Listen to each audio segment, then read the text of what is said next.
that these two authors whose work I admire so much and whose books have given me so much enjoyment over the years. Just by way of brief introduction, for those of you who haven't been to any of their sessions, Damon Galgut is South African, lives in Cape Town, has written 8 novels, the first of which I believe he wrote at 17 years old. His books have twice been shortlisted for the Booker Prize and once for the Impact Literary Award. Adam Johnson, kind of originally from South Dakota, Southwest United States anyway, lives in California now, and he is the author of 2 novels and a short story collection. Is that right? The last novel, which we're going to be discussing today, The Orphan Master's Son, won the Pulitzer Prize for Fiction in 2013. And I guess I should say that I kind of feel the title of this session, Writing the Other, is occasioned by their most recent books. The Orphan Master's Son is an exploration of, it's one of the most imaginative books I've read. It's an exploration of North Korea. It's a whole world and story set in North Korea, and one of the things we're going to be talking about today is how he sort of imagined that other world. Damon's book is a fictional recreation of E.M. Forster's life at a critical moment in his career when he was researching and working towards the writing of A Passage to India. And large parts of the book are actually set in India in the early 20th century. So Damon's sort of writing across cultures, but also across time. And we're going to be talking about different ways and different sort of manifestations of writing the other. I should also say that I feel like we kind of have the ghost of a third author on this stage, which is E.M. Forster himself, because many of you have probably read A Passage to India, which always struck me, and particularly in the Indian context, as sort of one of the most important examples of a book that was writing about the other and that was writing across cultures. And one of the things that we'll be maybe talking about a little bit today was to what extent Damon was sort of learning from or inhabiting what Forster himself did when he was writing the other. And actually, to start, I just wanted to read a short passage from Arctic Summer, which is the title of Damon's book, just to sort of get going, where one of the characters, a man named Masood, who would sort of become Aziz in A Passage to India, is foreshadowing or kind of predicting the writing of A Passage to India. And so he says this to Forster, or Damon's version of Forster. He says, "You don't realize it, but you have an Oriental sensibility. That is why the book you will write will be unique. It will be written in English. It will seem to be from English eyes, but its secret view will be from inside." And I guess, so I kind of wanted to start, Adam, by asking you, what you think, what does it mean to write from inside? I mean, you've written this book that's set entirely in North Korea. What does it mean to write from inside? Is it possible, and was that what you were trying to do? Yes, well, thank you. It's an honor to be here. And thanks to everyone who came out to the event. A Passage to India. I love that book so much, I won't teach it. I can't hear a single student say, "This is boring," or "I don't get it." I can't hear a single negative thing about it.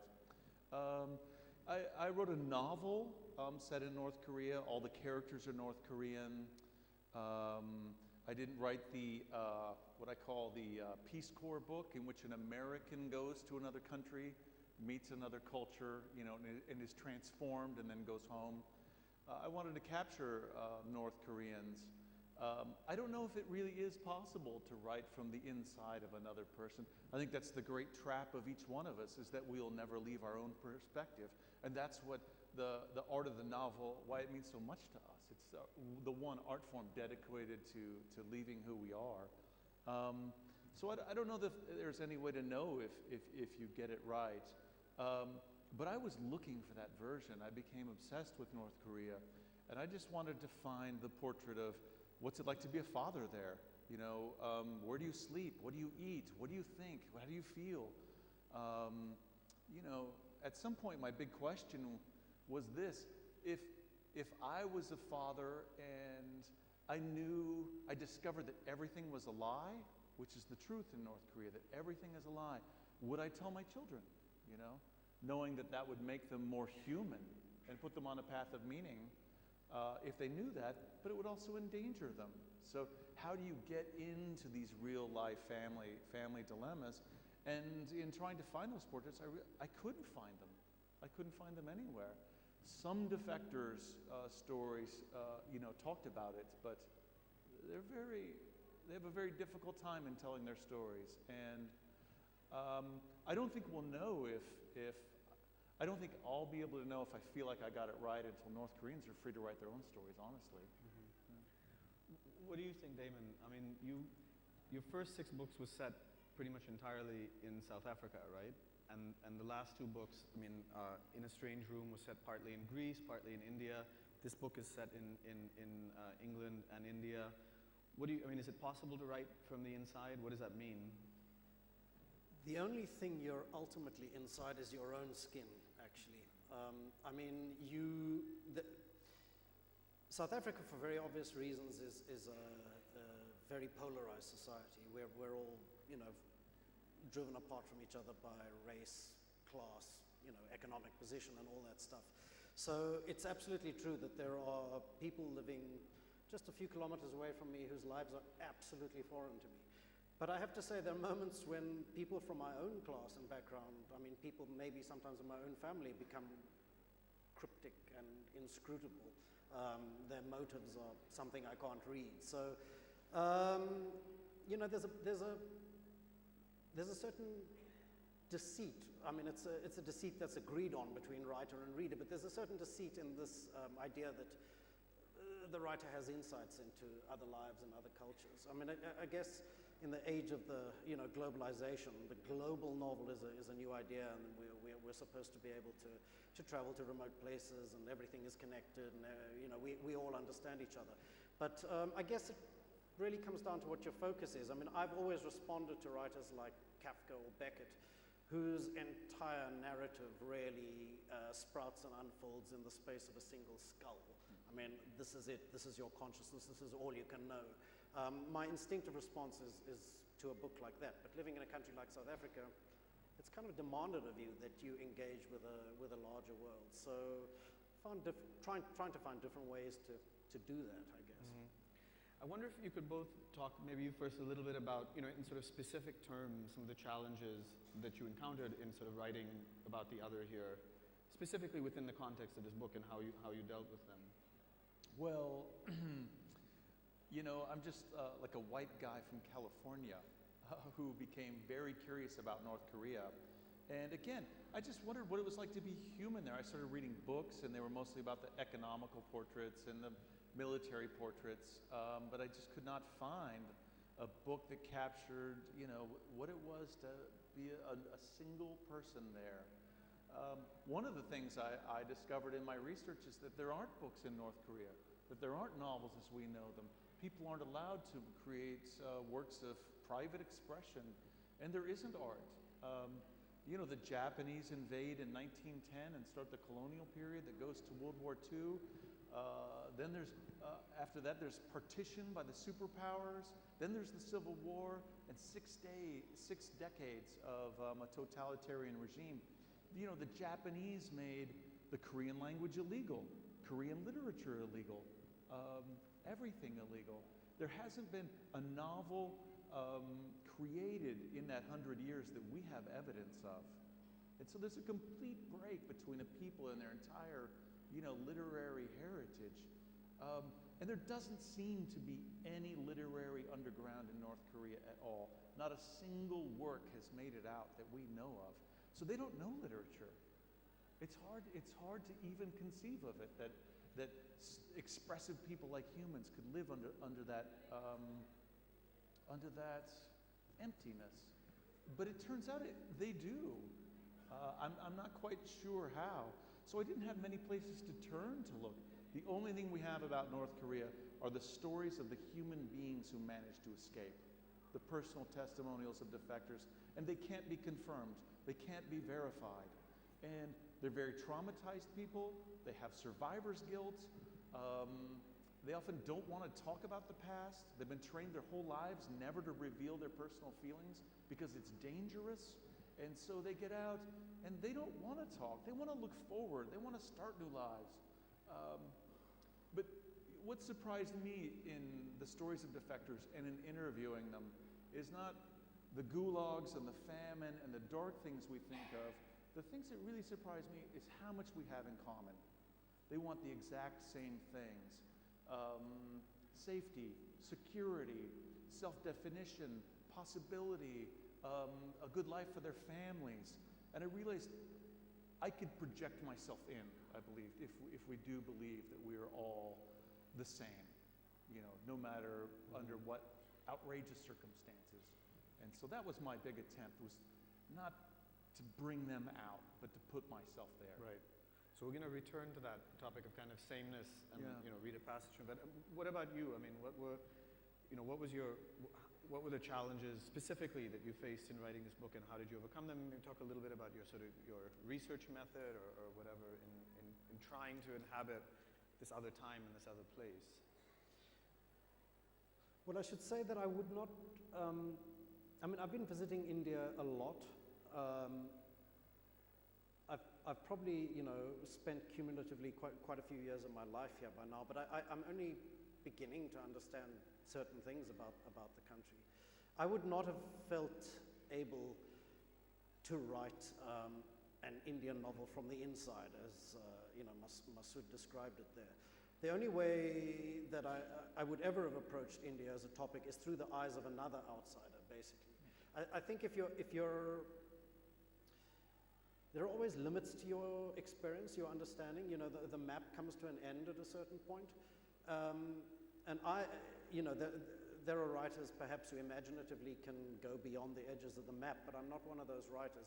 For me, it seems important if you know that your knowledge is limited, that in some way you have to build that into the novel. You have to make it evident that your experience of the subject has a border, and that's what the border is.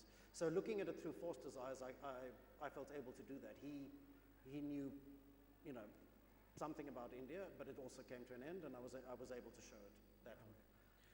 What about issues of authenticity? Like this is a big deal in India. Indian books are always books about India are often questioned or challenged on issues of authenticity, particularly books that are published in the West or well received in the West are sort of seen as somehow exoticizing India and not being authentically Indian. And I'm just wondering, like when you wrote this, whether you were thought about that, whether you were concerned about that. I mean, you described yourself as a white Californian guy. In another interview I saw you said, "I'm just a Californian dude." Right. So did you ever wonder like if you would be challenged on that? Or were you in fact challenged on that? Well, I challenged myself constantly, and I'm willing to talk to anyone who's like, "You're not Korean, you don't have that DNA, and you don't have that cultural lineage." I don't speak Korean, which was a tremendous challenge.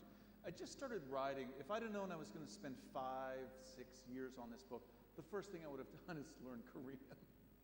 But every day I thought, who are you to try to write the lives of some of the most oppressive people in the world? And I've never been tortured. I don't know hunger. I mean, there's so many things that you'd have to know to be authentic. I'm a big guy. I'm an American. We're well fed. And I actually tried to not eat for a few days just to see what that was like. It had never happened in my entire life that I'd gone a few days without food.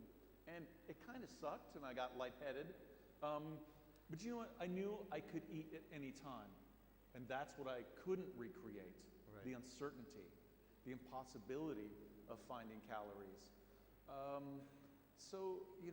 What is the test of authenticity? I asked my Korean American friends, and they're like, "I don't know anything about Korean." I asked a couple South Korean friends to read my book, and they're like, "I don't know anything about North Korea." And it wasn't until after the book was published that the first North Korean defector, and it was translated into Korean, that the first defector, read the book, and I got to talk to someone who grew up in Pyongyang and could look at my portrait. It was a really warm response. In my book, almost every single fact in the book I found a source from. Almost every single fact is right. But what is the psychological truth to grow up in a totalitarian regime like that, where you're controlled every moment of your life? That's something I could only give my best guess to. And we won't know until North Koreans are free, until they write their own novels. Yeah. And that might be decades. Did you have anybody come up to you? I mean, so, your book was praised by many people for its authenticity, including Barbara Demick. Yes. And as I told you, I saw recently she also praised the interview for its authenticity, so I thought that might be kind of faint praise, but anyway. But did you have anybody sort of come up after you wrote the book, Korean or otherwise, and just say, hey, who are you, or you got it wrong, or anything like that? No one said it to my face. Yeah. And it's possible many people said, who is that dude? I suspected they were. But again, there's this thing that there's only one book. What I think is that in some topics, the more voices, the better, right?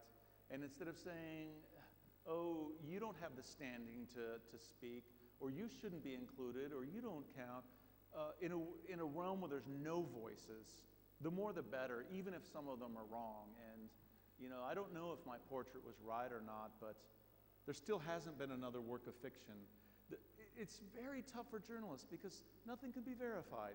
Nothing can be authenticated because all we have are human stories and satellite photos. Maybe the government knows more, but they haven't released it. In the future, they may look back and say, oh, that was the first wrong effort, but I would be happy to have started the conversation. And again, all I wanted was to know what it was like to be a North Korean. And when a North Korean gets a chance to write a book, that will have satisfied that. Yeah? Right.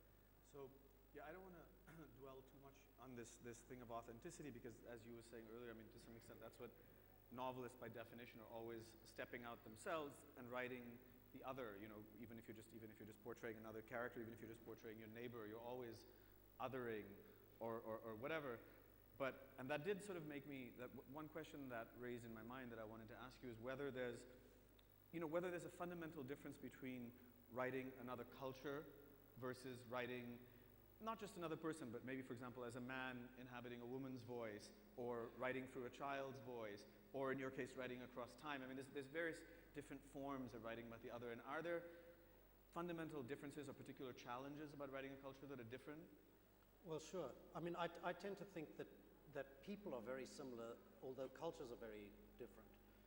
And cultural cues for people's emotional responses are different.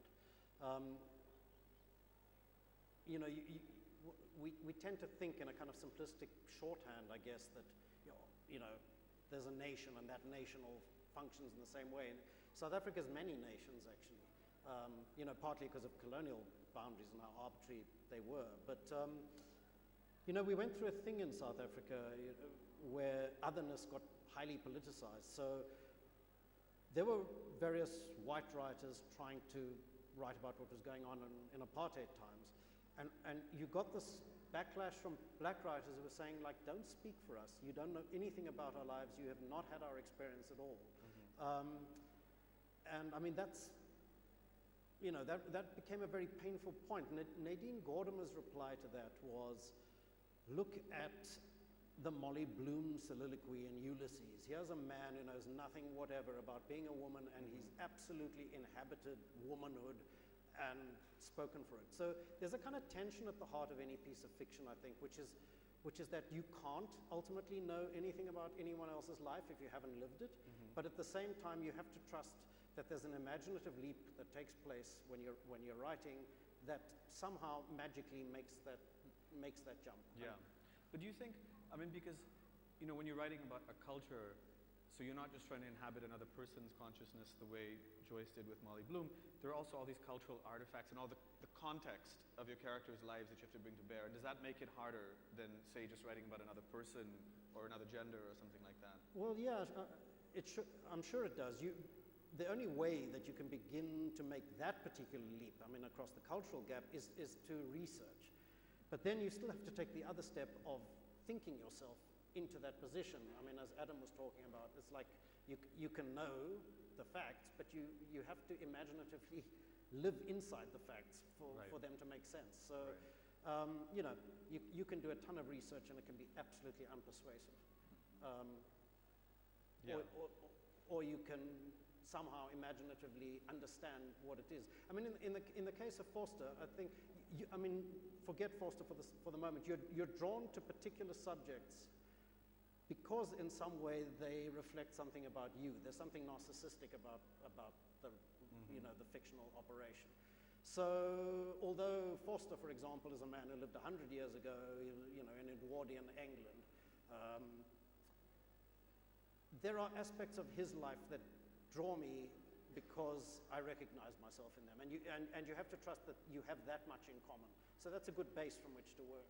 The cultural stuff tends to be, I don't know, the trappings. You can get the cultural stuff wrong, but if you've got the emotional stuff right, something solid is still going to work.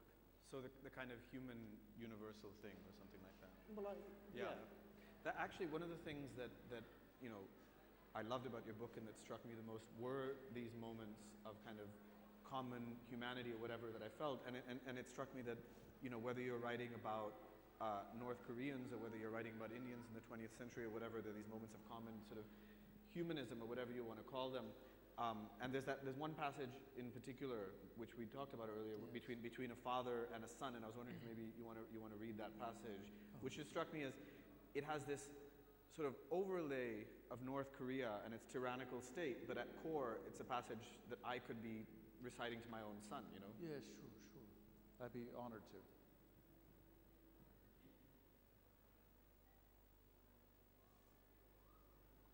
This is just over a page, so you won't be bored to death.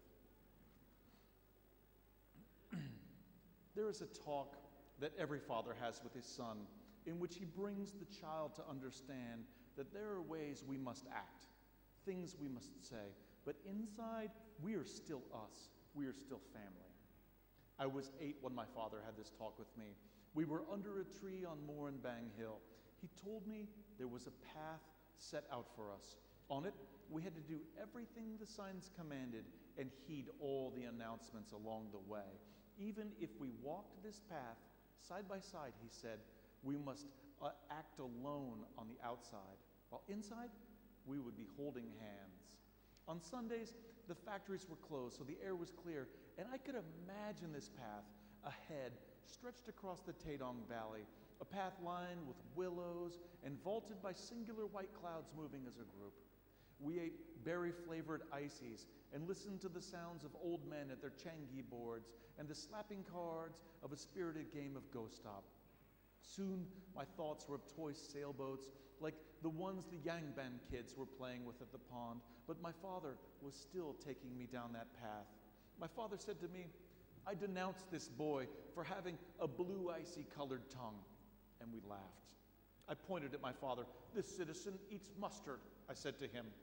I'd recently tried mustard for the first time, and the look on my face had made everyone laugh. My father addressed an invisible authority in the air.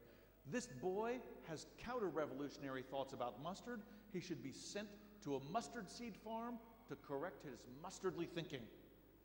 This dad eats pickle ice with mustard poop, I said. That was a good one, my father said. Now take my hand, he told me. I put my small hand in his, and then his mouth became sharp with hate. He shouted, I denounce this citizen as an imperialist puppet who should be remanded to stand trial for crimes against the state. His face was red and venomous. I've witnessed this boy spew capitalist diatribes in an effort to poison our minds with his traitorous filth. The old men turned from their game to observe us. I was terrified, on the verge of crying. My father said, see, my mouth said that, but my hand was holding yours. If your mother must ever say something like that to me in order to protect the two of you, know that inside she and I are holding hands. And if someday you must say something like that to me, I will know it's not really you. That's inside. Inside is where the Son and the Father will always be holding hands. Thank you.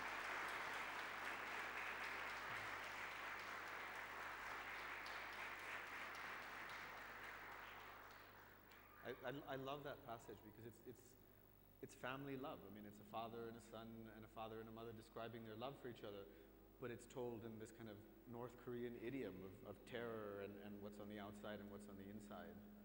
You know, in interviewing defectors and reading their stories, because I wrote the book largely from California and was reading the interviews a lot of other people did, one thing I discovered is this, that in our movies, in our books, we like to follow characters who must make critical life-changing choices, you know, a Sophie's choice, so to speak. And whether or not we have to make a Sophie's choice, these are the definitive human moments in which we must actually act upon our desires with the gravest of consequences, maybe even consequences you can't live with. And in reading the stories of defectors and in talking to them about the famine, about being forced to report on people, about being reported on, about family gulags and one family member making a mistake and everyone has to pay for it, I realized every North Korean has to make these Sophie's choices that we make in our novels and in our movies. And sometimes they have to make multiple ones. And they are living our imagined portraits of humans at the edge. And I found it very, very disconcerting to imagine myself and my family having to make these same choices. Sure. Damon, we were talking about different kinds of otherness and different degrees of otherness. And in your last book, not the current book, In a Strange Room, you did that wonderful thing where you have these passages that kind of, the narrative switches between the first and the third person over the course of, single paragraphs. And it always struck me as a kind of like, the othering of yourself or something going on there. I mean, I wonder if you could possibly read a passage where you do that and also tell us a little bit what you were doing there. Let me read first. Sure, yeah.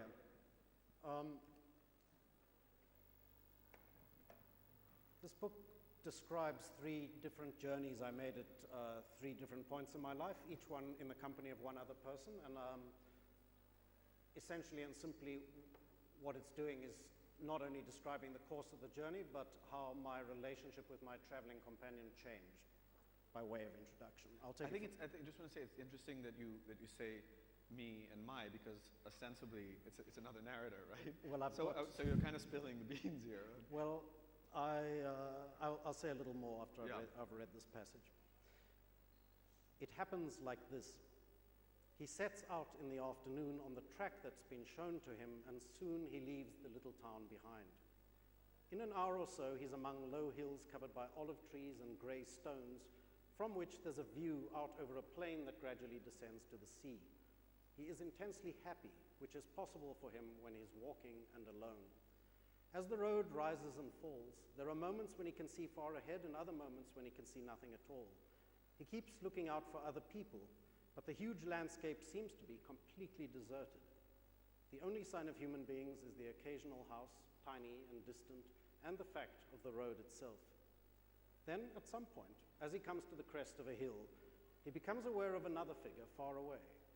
It could be male or female, it could be any age, it could be traveling in either direction, towards him or away. He watches until the road dips out of sight, and when he comes to the top of the next rise, the figure is clearer, coming towards him. Now they are watching each other while pretending they are not. When they draw even, they stop. The figure is a man about his own age, dressed entirely in black. Black pants and shirt, black boots. Even his rucksack is black. What the first man is wearing, I don't know, I forget. They nod hello, they smile. Where have you come from? Mycenae. He points back over his shoulder. And you? The man in black also points vaguely into the distance behind him. And where are you going to?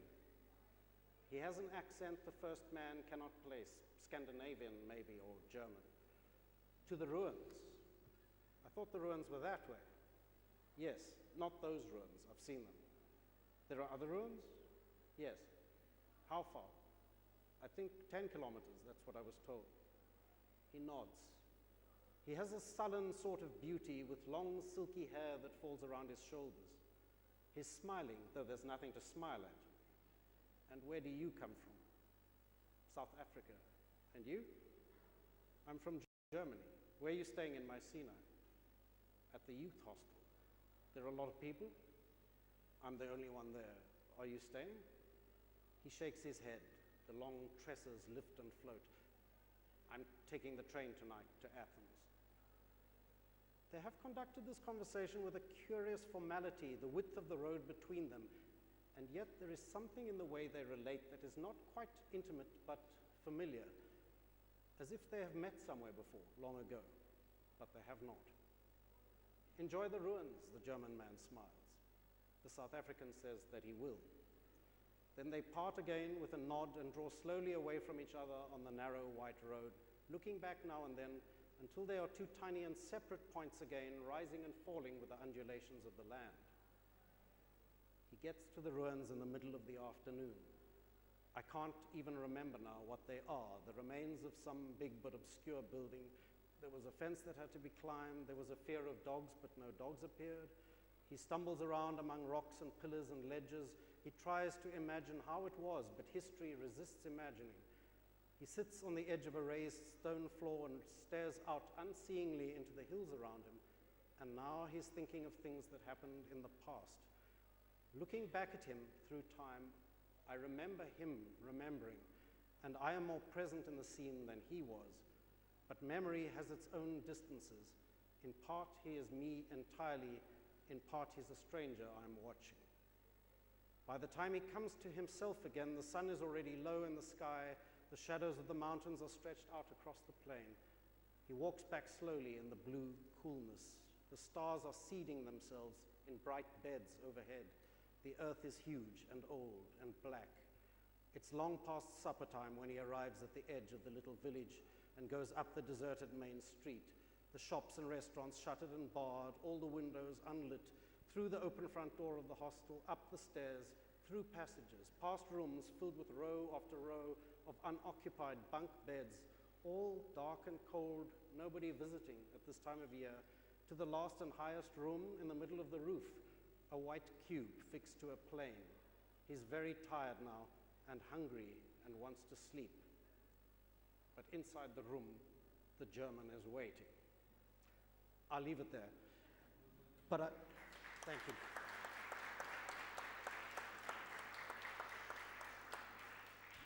Just to talk a little about that device, I started writing this piece with no clear intention. I was writing down this journey, which I will confess, made. That switch from third to first person and back again happened almost by itself. And I was kind of astonished when it happened, and I thought, well, what is the purpose of that? And very often, it happens with writing, at least it does with me, that you instinctively use some device which you only retrospectively understand. And retrospectively, I understood that in fact, that move between first and third person is what happens when you remember yourself. Sometimes you project it right back into that moment and you're living it again inside your head, and at other times you're looking back at yourself like a stranger. That quote, in part he's myself entirely, in part he's a stranger I'm watching, is memory. So in fact, aside from the journeys and the relationships described, the real subject of this book for me is memory and how it works, and the fact that we make up memory. I mean, since we're talking about otherness, it seems to me that we're absolutely divided from ourselves by the fact that time is constantly passing. What we think of as the present moment is actually something that has already occurred, that we are already remembering, but that gap is so tiny that in fact we experience it as a present moment. But what we're doing is constructing all the time in our consciousness a kind of narrative of what's happening to us. Now I'm doing this, now I'm doing that, now I'm doing that. But in fact, consciousness is memory. All consciousness is memory. So memory kind of othering ourselves over time. Is that? Yes, and it begins right immediately. Right now on this stage, I'm remembering a moment that's just passed, even as I replied. And you're anticipating the end, which is... Well, of course, we're scripting into the future, but it never works out that way. Right. Fascinating.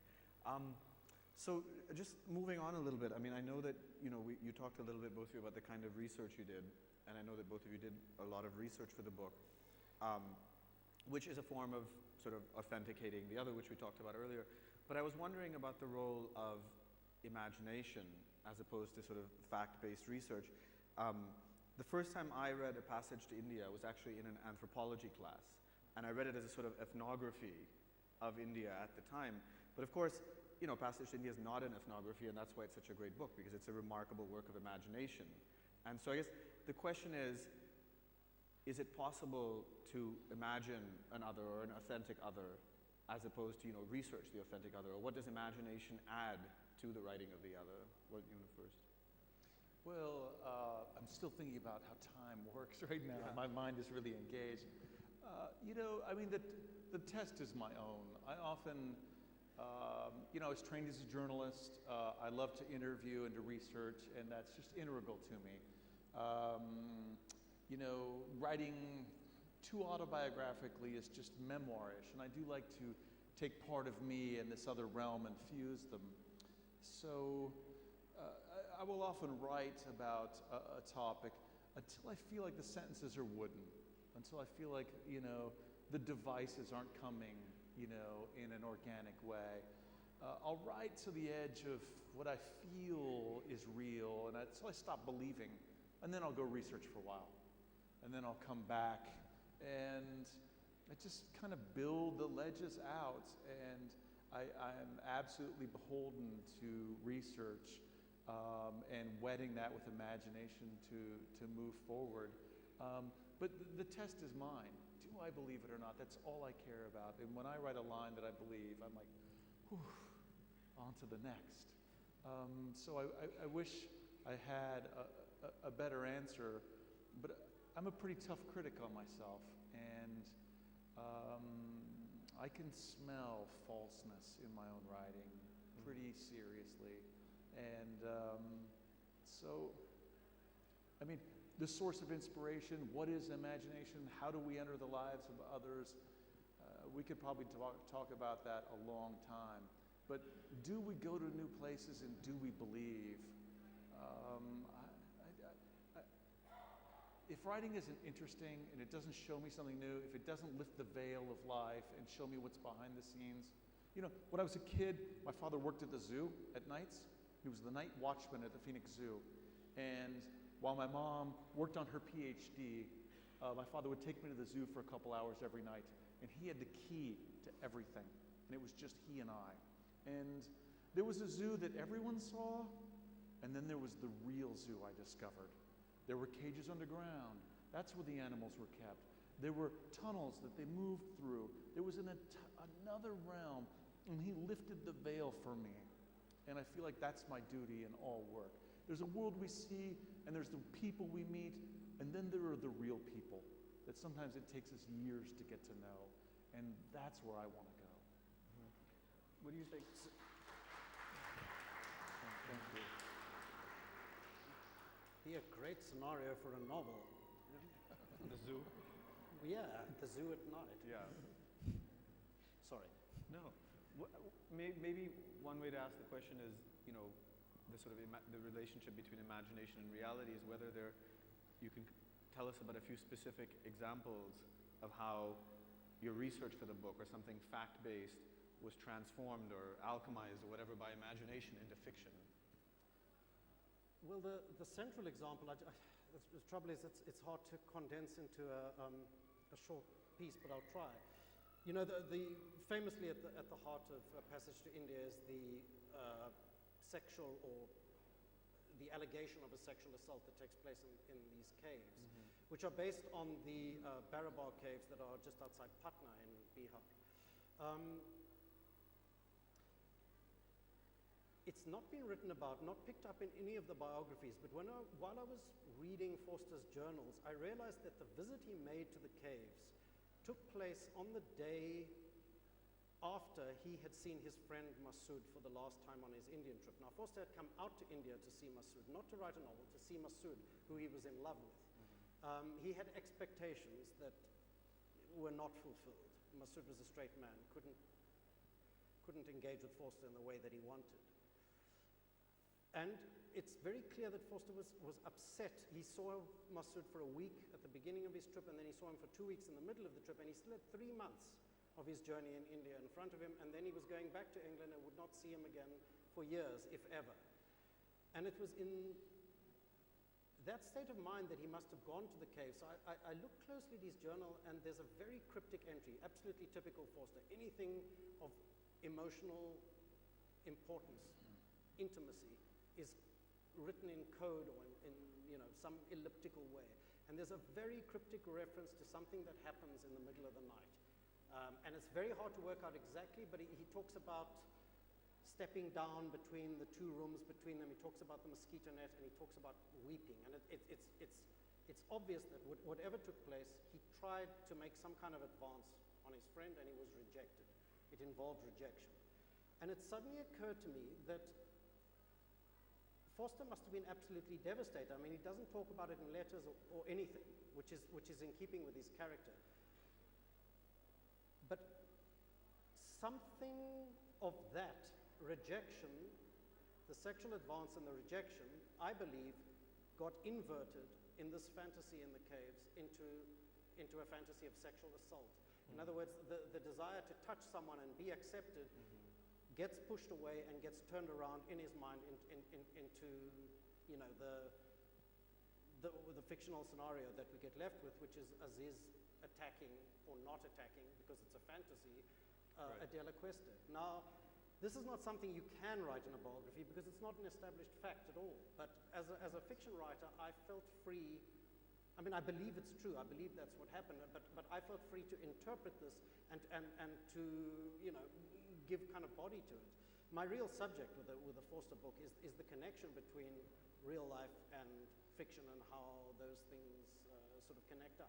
So there's an example of how I let my imagination work, but in a way that I hope is true to Forster and true to the writing of his book. Right.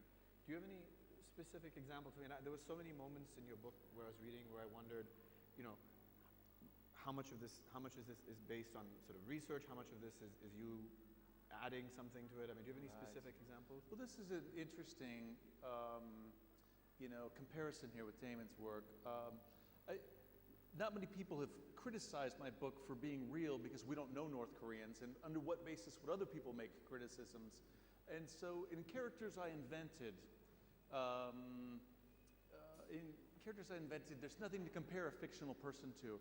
But I did have a real person at the center of the book, also Kim Jong-il. And like E.M. Forster, we have a sense of that person. We do have records, we do have film, and there's a trail for that person. And so, yet there was nothing necessarily personal. So I had to put Kim Jong-il into the book, who was a murderous dictator. But he's a human, and so I had to find his strengths and his weaknesses, his sense of humor, his flaws.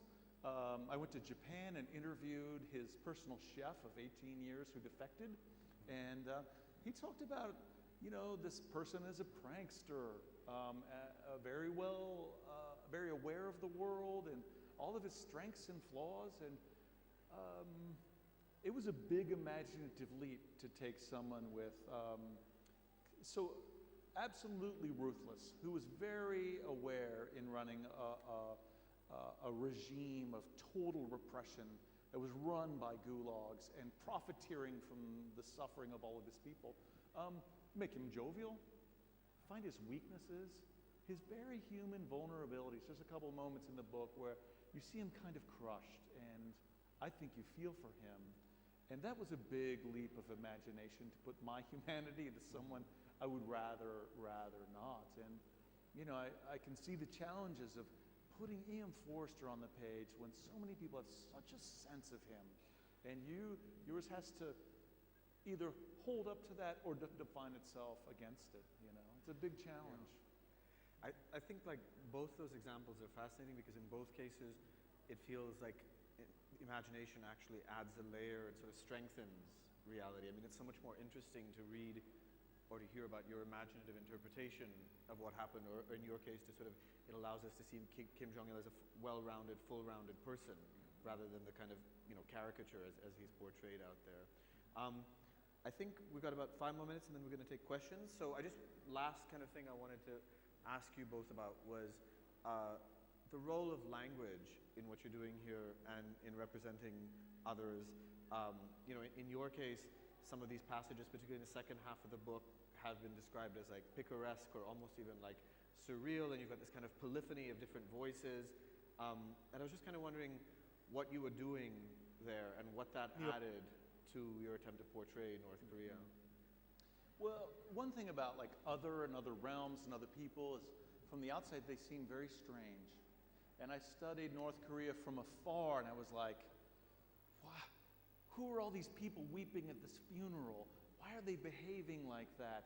How can they believe all of these things? What are they thinking when these things happen? How do they march in perfect formation forever? It seemed so alien to what I know. But the weird thing is, when you get there, when I went to North Korea, everything made perfect sense.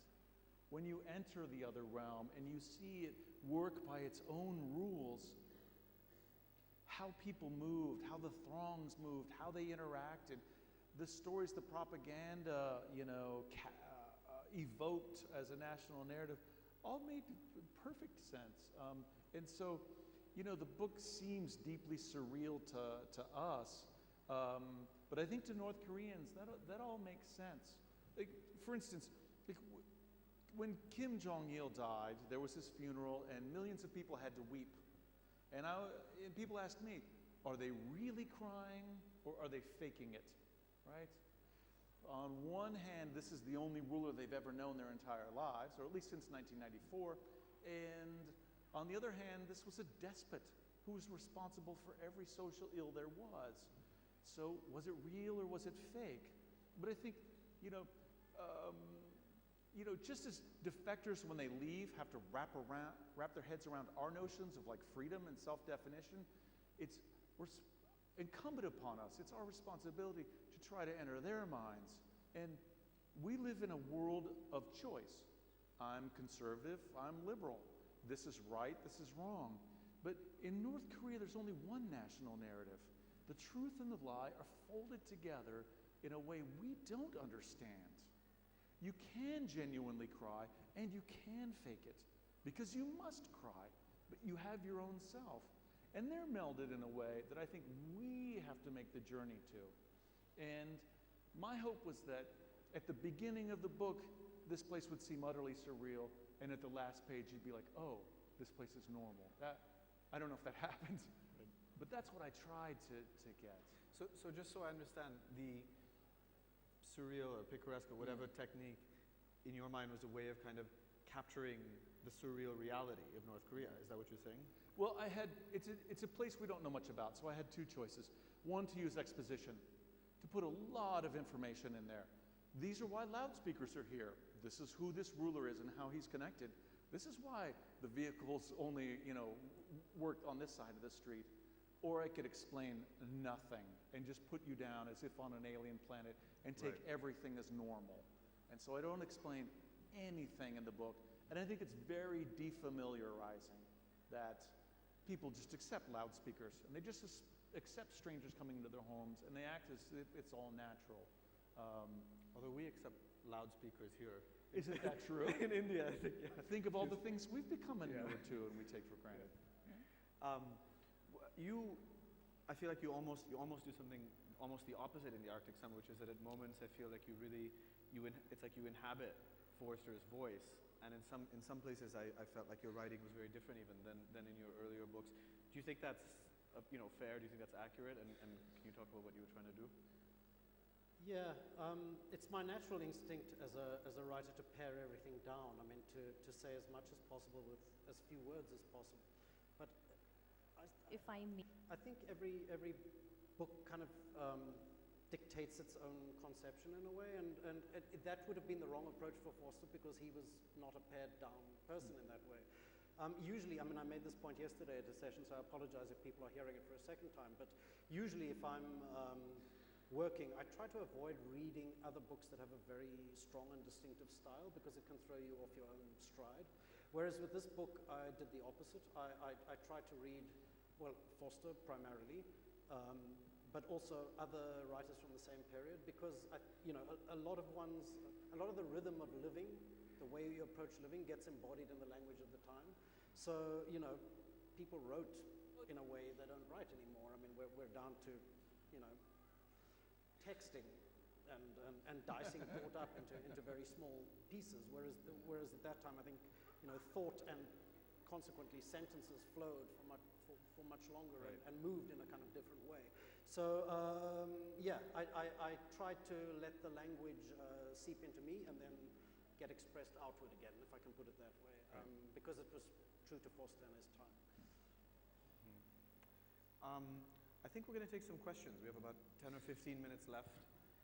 So the girl in the blue there.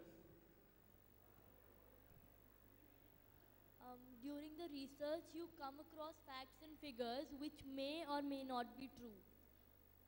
I'm not hearing, I'm sorry. During your research, you come across figures which may or may not be true.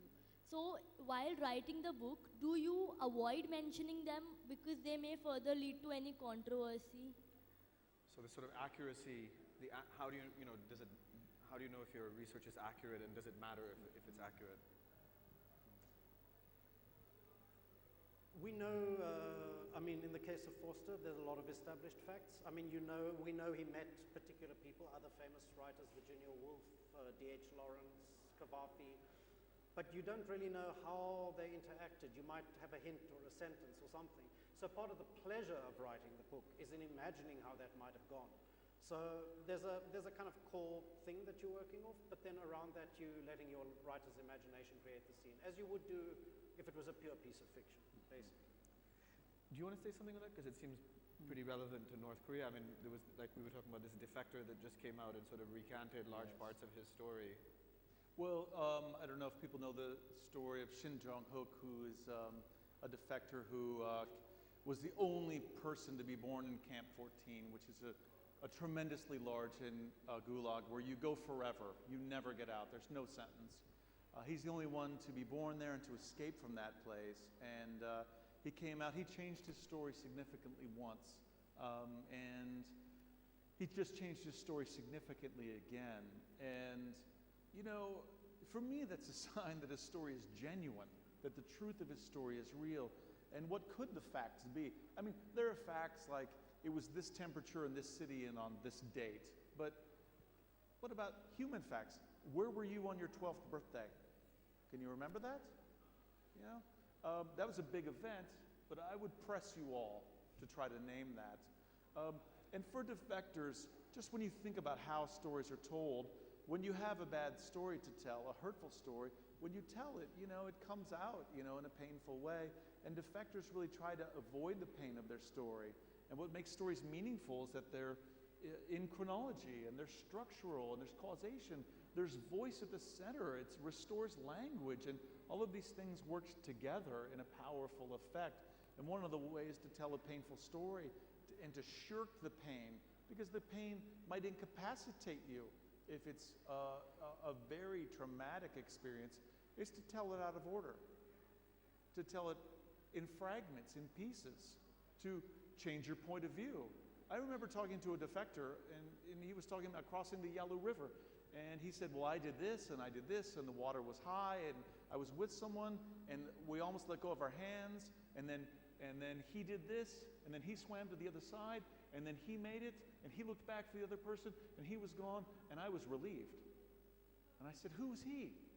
He said, me. Like, that's an organic example of someone changing point of view because they couldn't handle being at the center of it, right? And so I think it's really natural that we tell stories in a defensive way. And the truth of your story is so powerful that the facts must be altered to accommodate it. Right. Next question. In the woman in white there?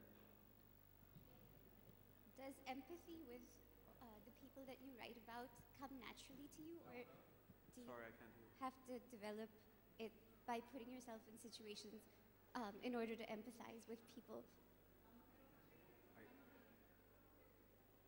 Does empathy with the people that you write about come naturally to you, or do you have to put yourself in situations in order to empathize with the people that you write about? Also, you mentioned, you established beautifully in your work that individuals are largely the same across cultures. Then why is it that when they come together, that cultures differ and some cultures place greater emphasis on personal choice? Why don't we do the empathy question? Do one of you want to? Well, the simple answer is that empathy is putting yourself in someone else's position. That's what happens. I mean, if you meet someone and they tell you something and you empathize with it, what's happening is that you're actually putting yourself in their shoes. So, you know, sometimes that happens and sometimes it doesn't. I mean, it's a human thing. I'm sorry, I didn't actually get that second question. Well, there's so many questions, so do you want to, yeah. Sure. So I'm interested a little bit in the role of genre, in that both of you, I think, have, at least in many critics' eyes, kind of switched genres for your most recent books. Damon, I know you spoke yesterday about venturing into the historical fiction realm and how that created additional challenges for research and how you're not sure if you would do it again. And Adam, I know that you've been previously considered largely a science fiction writer, and I read in an interview how, when asked was it hard to write, realistic fiction, you said, North Korea, isn't that science fiction? Yeah. But it does seem to also entail a different degree of research necessary to write the other, whether it's across time, across cultures, to the Hermit Kingdom, what have you. And I was curious what you've learned from that. Do you anticipate going back into science fiction? Do you require the same level of research to write a completely speculative other? Or would you move further into, away from the science fiction to places like Central Asia, where I've spent a great deal of time, and most of the literature is literally written by the Peace Corps volunteers who've gone there and come back? Do you want to take that? Why are our genres so separated? I mean, aren't part of our lives absolutely surreal and absolutely earnest, and sometimes science fiction and sometimes historical? One of the books I really love is Slaughterhouse 5 by Kurt Vonnegut. And it's a war novel based on his real experiences in the firebombing of Dresden. But in it, because he's so traumatized, the story comes in funny ways. It travels time, it's told in strange pieces, it's part memoir, part historical fiction, part war fiction, novel, and weird science fiction. The characters suddenly go to another planet where they're in a zoo and aliens look at them. But that's not just a flight of imagination. There's a broken man at the center of it. His life has been torn by a traumatic event in war, and he cannot put the pieces back together. And in writing about North Korea and in interviewing people whose lives are completely broken, the biggest lie would have been to tell that story in a nice Western way. Beginning, middle, end, chronology, your typical nice, flowing, structured novel that climbs the mountain and has a great view at the end. Because this is not their lives. Their lives will never be put back together, and that is the truth of who they are. So it seemed to me, telling the story broken up and in pieces and mixing genres really made sense. And at the heart of North Korea is a propaganda tale that's part fantasy, part science fiction, part monarchical tale. So it seemed right to me. It seemed real. So I think we have time for one, possibly two, if we keep them short. The man in the back there, if you keep your question short, we might be able to do two. Yes, sir. I was just going to ask you that being a writer, do you depend on the scenario, the surrounding, to make your mind gain the stage of optimism? Because you are writing about, the South Korea, and you are in different place, sitting in different place. So the surrounding must be, similar to that, right? So, that must be very much important for an author. Do I rely on satellite images? No, it's not like satellite images. Do you need to be, is the question, do you need to be in the same surroundings? No, it's not like the same surrounding. Do the surrounding influence the mind of the author? The difference between sitting inside the room and write a book and by finding the riverside somewhere, or to make the mind to get a stable. That must be very much important for an author, because the surrounding scenario must be very much important, because that makes him So do feel your calm. surroundings influence what you write or how you write, Yeah. basically? Do you want to take that, or do you? Could you have written without going to the Malabar caves and hearing the Could you have imagined it? I could have, yeah. But it did help to visit some of the places Forster went to. It just gives you a kind of visual prompt. But actually writing in a quiet room, yeah, it's a great idea. But I know women writers who are raising 2 children are kind of crawling around under the table while they're doing their manuscript on top. I mean, there aren't rules with these things. If you really want to do it, you're going to do it one way or the other, I think. Yes, I agree. I don't know if you have a different take. That's exactly the answer. Should we take one more? Can I do one more? Okay, one more question. How about the lady back there with her hand up, in the gray? Yeah, you.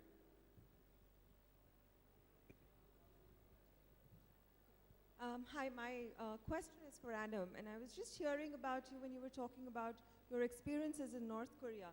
My question is that as a writer, when you go and try and understand such difficult and complex socioeconomic and cultural setups, how do you come back and detach yourself emotionally?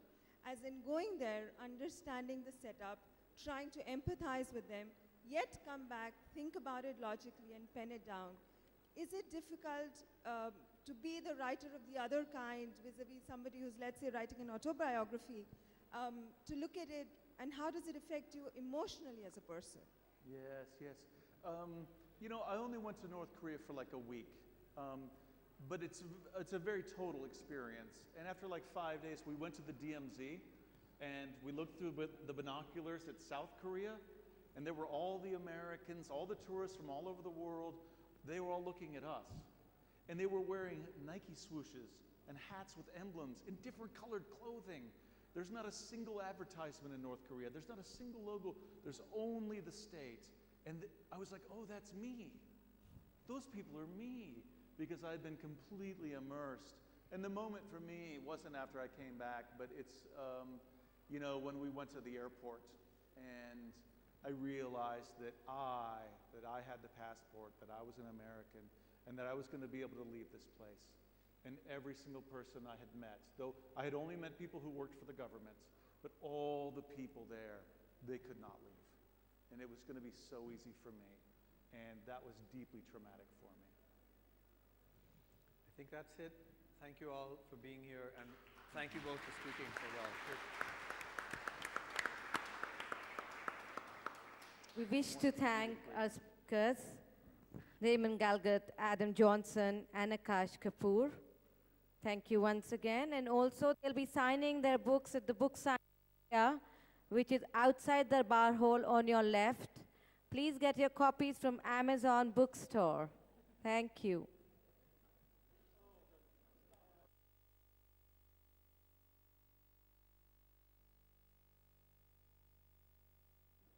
We'll be starting our next session in 15 minutes.